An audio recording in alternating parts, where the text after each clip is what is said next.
पालघरमधून एक धक्कादायक बातमी आपल्या समोर येते। सख्या भावाने अपहरण करून केली हत्या। अवैध धंद्याची तक्रार केल्याचं राग ठेवून ही केलेली हत्या आहे। तलासरी तालुक्यातील वेवजी येथील सामाजिक कार्यकर्ते आणि उपमुख्यमंत्री एकनाथ शिंदे यांच्या शिवसेनेच्या संघटक अशोक धोडी यांचे अपहरण करून त्यांची हत्या करण्यात आल्याचा प्रकार 12 दिवसांनी उघड झाला। खाणी ढकलून देण्यात आलेल्या कारचा आणि त्यातील अशोक धोडी यांच्या मृतदेहाचा पोलिसांनी तांत्रिक माहितीच्या आधारे शोध लावला। अशोक धोडी यांचे भाऊ अविनाश यांच्यासह या प्रकरणात 7 आरोपी असण्याची शक्यता असून त्यातील 4 ताब्यात घेण्यात आले आहे। पोलिसांच्या ताब्यातून फरार झालेल्या अविनाशचा पोलीस शोध घेत आहेत। अशोक धोडी हे 20 जानेवारी रोजी काही कामानिमित्त मुंबईला गेले होते। मुंबईवरून ते परत निघाले। मीरा भाईंदरवरून घरी फोन करून त्यांनी आपण काही वेळातच पोहोचत असल्याचं सांगितलं, परंतु त्यानंतर त्यांच्यासह त्यांच्या गाडीचे अपहरण करण्यात आले। सीसीटीव्ही अथवा अन्य कोणतीही व्यवस्था नसलेल्या ठिकाणाहून त्यांचे अपहरण करण्यात आल्यामुळे त्यांच्या शोधाचे मोठे आव्हान पोलिसांसमोर होते। 31 तारखेला धोडी यांच्या कुटुंबियांनी पोलिसांकडे तक्रार देऊन त्यांचे अपहरण झाल्याचा संशय व्यक्त केला होता, परंतु सुरुवातीला त्यातील गांभीर्य पोलिसांच्या लक्षात आले नाही। बीड जिल्ह्यातील मसाजोगचे सरपंच संतोष देशमुख यांच्या हत्या प्रकरणाची ज्या प्रमाणात चर्चा झाली, राज्यभर हे प्रकरण गाजले, तशी या प्रकरणाची चर्चा झाली नाही। तपास लागत नसल्याने मात्र कुटुंबीय आक्रमक झाले। त्यांनी अपहरण करून हत्या झाल्याचा संशय व्यक्त केला। अशोक धोडी यांनी यापूर्वी पोलीस ठाण्यात तलासरी तालुक्यातील अवैध धंद्याच्या विरोधात मोठ्या प्रमाणात तक्रारी केल्या होत्या। या अवैध धंद्यांना आळा घालण्यासाठी मागणी केली होती। त्यात मद्यतस्करीबाबत अधिक तक्रारी होत्या। अवैध धंद्यांच्या आड धडी येत असल्याने त्यांना या जगातून संपवण्याचा कट अविनाशसह अन्य संशयित आरोपींनी रचला होता। पूर्वविमर्श आणि अवैध धंद्याविरोधातील तक्रारीतून त्याचे अपहरण करून त्याची हत्या करण्यात आली। अशोक धोडी यांच्या कारच्या काचा अपहरण करणाऱ्यांना फोडण्यात आल्या। त्यांची हत्या केल्यानंतर त्यांचा मृतदेह गाडीच्या डिकीत बांधून ठेवण्यात आला। डिकीत ठेवलेला मृतदेह कारसह गुजरात राज्यातील एका खाणीत ढकलून देण्यात आला। त्यामुळे पोलिसांसमोर या गुन्ह्याची उकल करण्याचे मोठे आव्हान होते। त्यातच एका ठिकाणी मिळालेल्या धाग्यावरून अशोक धोडी यांची कार गुजरातच्या दिशेने गेल्याचे स्पष्ट होत होते। यावरून पोलिसांची पथके त्या भागात तपास करत असताना पोलिसांच्या हाती काही तांत्रिक धागेदोरे लागले। अविनाश आणि त्याचा एक सहकारी पोलिसांच्या ताब्यातून फरार झाल्यामुळे पोलिसांचा संशय अधिक बळावला। अखेर 12 दिवसानंतर अशोक धोडी यांची कार सरेगाम या गावातील दगडाच्या खाणीत आढळून आली। ही खाण सुमारे 70 फूट खोल असून त्यात 45 ते 50 फूट पाणी होते।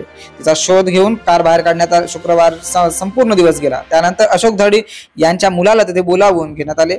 अशोक यांचा मृतदेह पूर्णपणे कुजलेला अवस्थेत होता, परंतु त्यांच्या अंगावरच्या कपड्यावरून मृतदेह मुलाने ओळखला। आता या प्रकरणी अटक करण्यात आलेल्या चौघांना उद्या न्यायालयासमोर उभे करण्यात येणार आहे। त्याचबरोबर अशोक धोडीच्या भावासह अन्य 3 आरोपींचा पोलीस कसून शोध घेतात।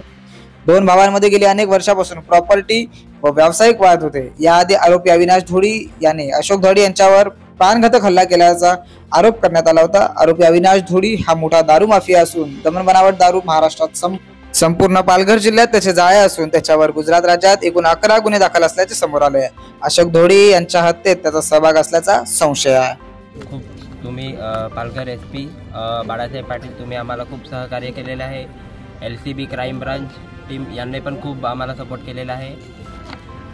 आणि जे आरोपी भेटलेले आहे आणि जी मीडिया आहे ती पण तुमच्यामुळे आज आम्ही इथपर्यंत पोहोचलेला आहे। मीडिया तुमच्यामुळे आम्हाला खूप सहकार्य झालेलं आहे। आज तुम्ही नसले असते आम्हाला न्याय भेटणार नसता असं आम्हाला वाटते।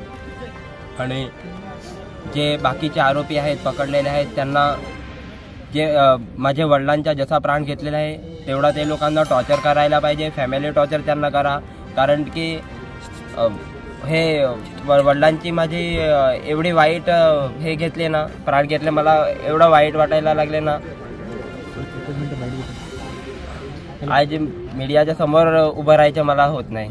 अविनाश धोडी हा फरार आहे आणि त्याच्यावरतीच काय म्हणायचं? अविनाश धोडी फरार आहे, त्याला त्याच्या बायकोला अटक करावी ही माझी मांग आहे। आणि दुसरी मांग म्हणजे कसं, बाकीचे जे आरोपी आहेत ते लोकांना चालता येत नाही एवढं टॉर्चर करा आणि एवढे मारा। क्राईम ब्रांच LCB तुम्हाला सांगतोय, प्लीज आम्हाला न्याय पुढे पण द्या। आरोपीला कशाची शिक्षा मिळावी तुम्ही मागणी करा? फाशीची सजा मिळावी, नाहीतर काय पुढे जाऊन सर्व गावाला धोका आहे, पालघर जिल्ह्याला पण धोका आहे। असे एवढे प्लॅनिंग न करणं म्हणजे खायची गोष्ट नाही। सर्व CCTV ते लोकांनी चुकवलेले आहे।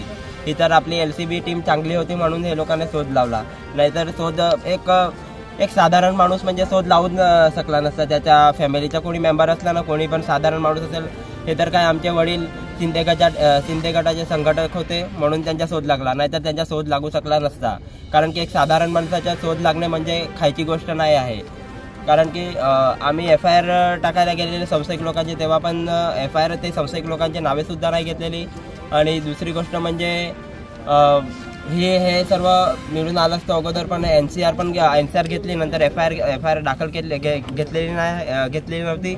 आणि दुसरी गोष्ट म्हणजे अविनाश रमणधोडी याला लवकरात लवकर अटक करा, नाहीतर मग तो हजर नाही होईल.